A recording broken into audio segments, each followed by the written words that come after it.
Hey guys, it's me again.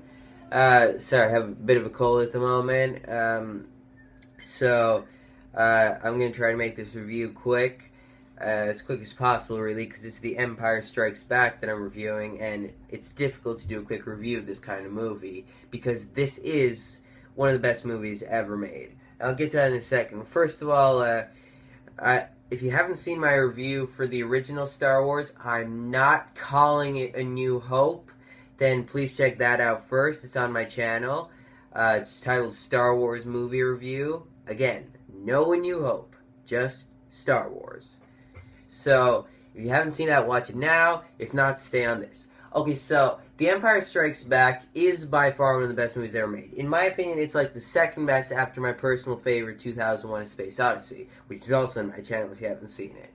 So, this is a very special kind of movie because you can often tell when a movie is made with care. And the original Star Wars did show that really well. You could tell it was made with a lot of care. A lot of people liked it. They wanted to have that sort of story told, especially George Lucas, who didn't come to direct this time. And this is the best decision he's ever made. Since, I need to be perfectly honest here.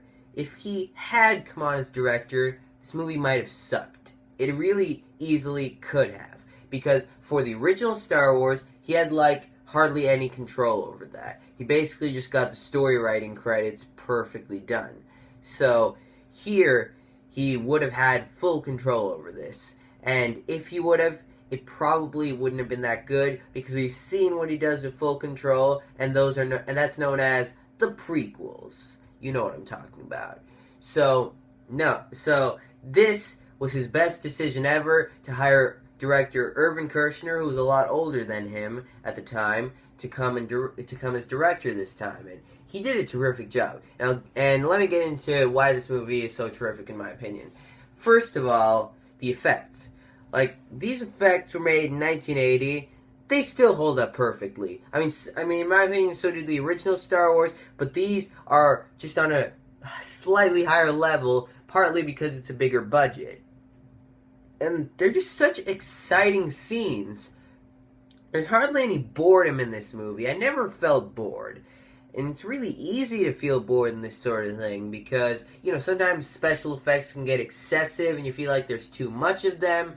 Never felt like that here. And that's in large part because they're very simple effects. They're really big and, they're cool and all, but they're focused. You can tell where they're going. Unlike in the prequels and maybe even Return of the Jedi, when there's so many different things on screen that it's completely unfocused and you can't tell what you're meant to look at. So this is much better like that. And also, a lot of the characters are deepened in terms of emotion here, as well as the fact that they're characters in their own right. For instance, one in particular, Darth Vader. In the original Star Wars, Darth Vader was great, but you need to tell the truth. He was a secondary villain. He was, because Grand Moff Tarkin was in charge of the Death Star, and he was the main villain of that movie. He just didn't have the look to be quite as memorable as Vader.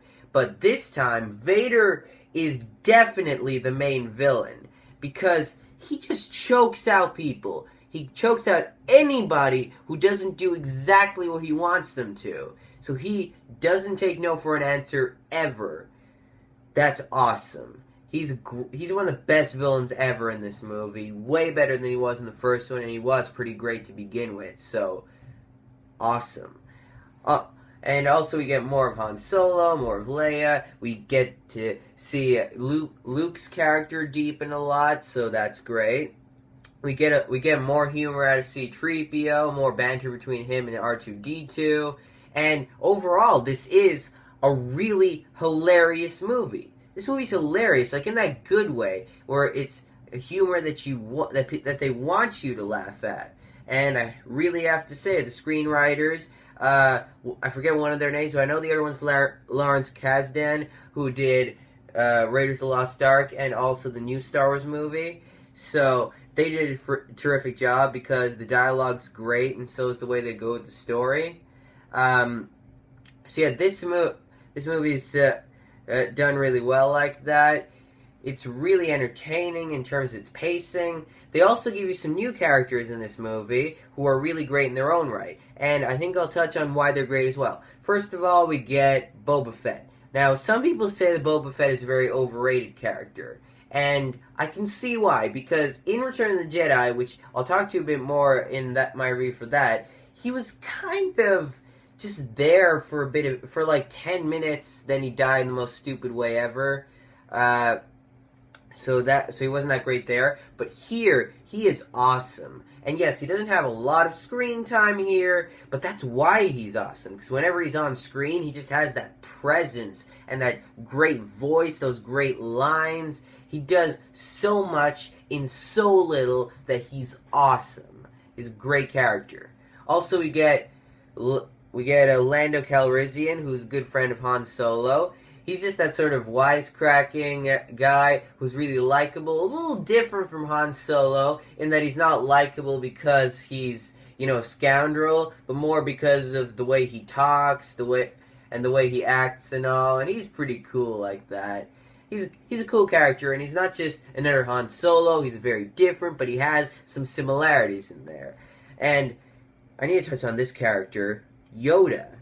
Best character of all time. Just in this movie. In the other movies, not so much. But this movie, this makes him the best character of all time. First of all, great lines. Do or do not. There is no try. Terrible Yoda impression, but you get what I mean. Also, the makeup they use for him is perfect.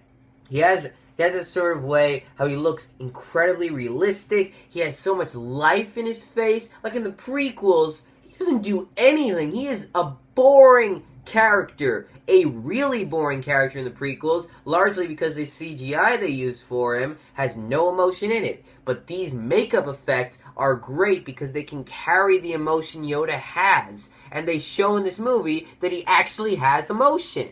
In large part because he has a lot of humor. Like when you first meet Yoda, you're not really expecting him to be the way he is. You expect some big, awesome Jedi and all, and then he's just this little guy. So you think, well, and then in like 5 seconds you're like, why did I doubt myself? Because seriously, he's great. The way they introduce him, they don't really say that he's Yoda at first, but they kind of hint at it a bit, not that much, but they do mention that Yoda is around there, and the way he's so awesome because when he first meets Luke and all, he's all like messing with him in a really hilarious scene. I laugh every time, and he messes around with R2 as well. Oh yeah, I love that, and he's just he has such a great voice. Frank Oz, he does a great job with him, and there's so much more I can go on and on with, but again, I'm trying to make this video quick, so I'm gonna have to stop there with Yoda. I'm just gonna say best character ever. That should do. Okay, so yeah, this movie anyway, it's really entertaining. It's really emotional. There's so much emotion in this movie, in large part due to the characters and the big reveal at the end, which you either know right now or you've actually been lucky enough to not see any spoilers on the internet or see any of the other Star Wars movies. So you must have not seen this if you don't know the spoiler, because otherwise that wouldn't make any sense. But if you haven't seen any Star Wars movies, I was just watching the original, then watching this, and stay away from the internet for that whole time, because you will get spoiled, and that'll be bad. Because this is one of the best plot twists ever, and the reason for that is because there's no hints at it. In every other movie that has a big twist at the end, you rewatch it, you can see it coming. You rewatch this, nothing hints at it coming again. It's an incredible bit of storytelling. I love it. The dialogue in this movie, fantastic. Characters, fantastic. Special effects, fantastic. What else? Villains, fantastic. I guess that's characters as well. They set up for a sequel in one of the best cliffhangers in film history. And nowadays people say, oh, not a cliffhanger. I'll have to wait so long. But you'll want to see it. And that's the important thing. People didn't get it at the time. They do now. If they ended on a high note with everything's so great and all, who would have actually watched Return of the Jedi? I mean, honestly, not many people. No, not many people. And they probably wouldn't have liked it as much either. Because I'm sure after Return of the Jedi came out again, well, for the first time, of course, as soon as Return of the Jedi came out, people realized that Empire Strikes Back's cliffhanger was actually really good. Because it did help them out with the movie. So yeah, anything else to say?